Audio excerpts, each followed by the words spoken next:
Hi, everybody. Thanks for clicking on to the Daily Hope. And here we're in Philippians, the fourth chapter again today.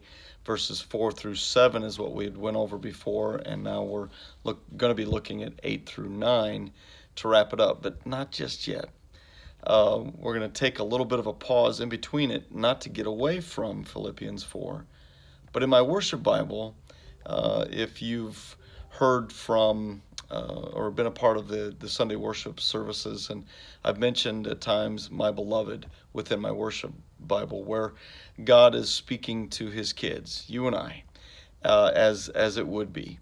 And the editors of this particular translation, this Bible, put these my beloved pauses in there.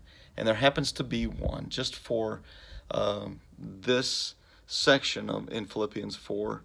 And so it reads like this: I will meet all your needs according to my glorious riches in Christ Jesus. So do not worry about your life, what you will eat or drink, or about your body, what you will wear. Is not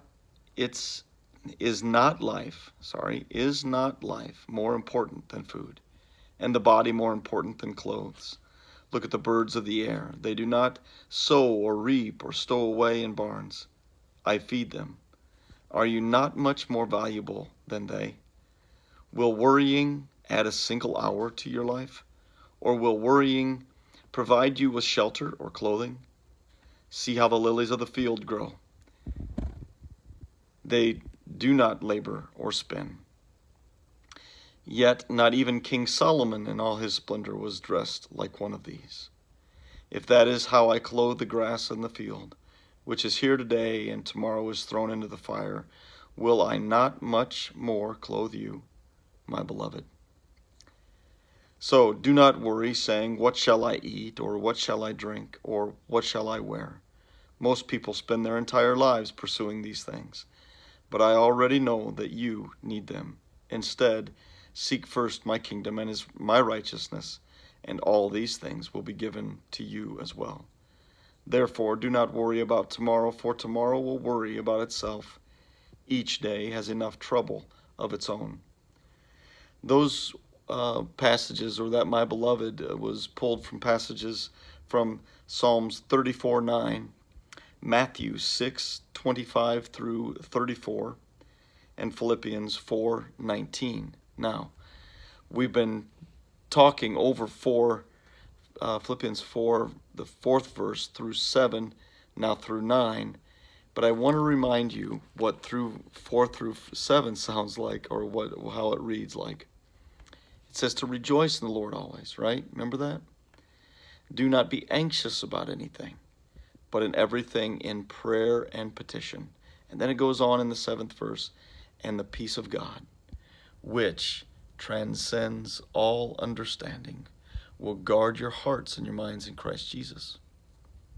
Going back to this, my beloved, so do not worry, saying, what shall I eat? What shall I wear? What should I do?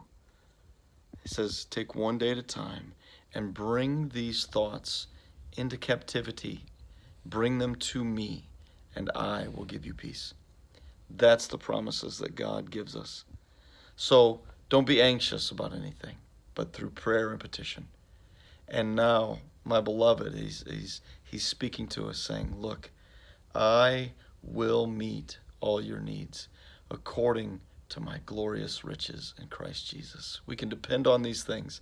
We can depend on the fact that he's going to take care and he's going to continue to go before you. We have a faithful God. Continue to be reminded by those things, and all other things, pass them aside, bounce them away, lay them at the feet of Jesus. Well, have an awesome day today, and we'll talk to you again next week. See you guys. Bye-bye.